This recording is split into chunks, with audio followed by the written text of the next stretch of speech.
So the biases that I have seen, late 1980s, early 1990s, certainly there were all those workplace laws around. Through affirmative action, make sure that the population at your workplace mirrors the surrounding population. And if your surrounding population is 30% Black, then you got to have 30% Black in your workplace.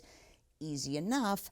And I would start to do that, and the managers would, I would say, well, let me wait a bit.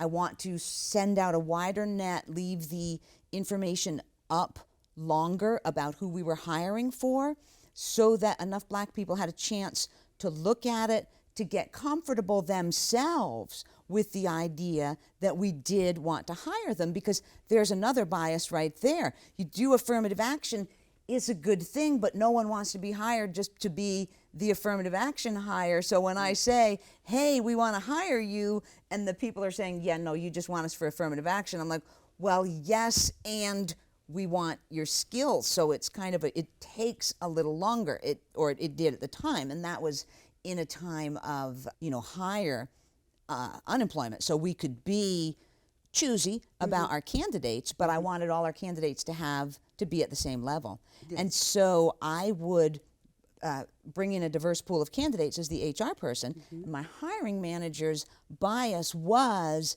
they just assumed that I would be pushing candidates with less qualified skills if they were a candidate of color, particularly if they were Black. That what I was asking them to do was accept someone who was 80% there when there were plenty of people who were 100% there, and they only wanted to see 100% candidates. Yes. So that, I think, would be a more overt bias, and it certainly went on. I think now, when we are in such low unemployment, everybody is not called lower the bar, raise the bar. Now it's let's be open to everyone, right? And the formerly incarcerated are now, we're reaching out to them saying, hey, we've got jobs we bet you can do. So I love that environment much better. But you're right, that was an open bias that I saw, was people felt like, did you really screen these candidates? Are they really as good as everyone else? And I could only answer,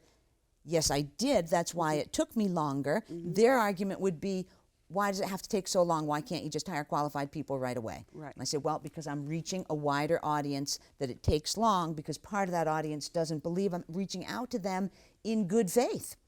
Yeah. Hi, I hope you liked that excerpt from the Great Brook Podcast. Don't forget to like, subscribe, and hit the bell icon so you don't miss a new upload.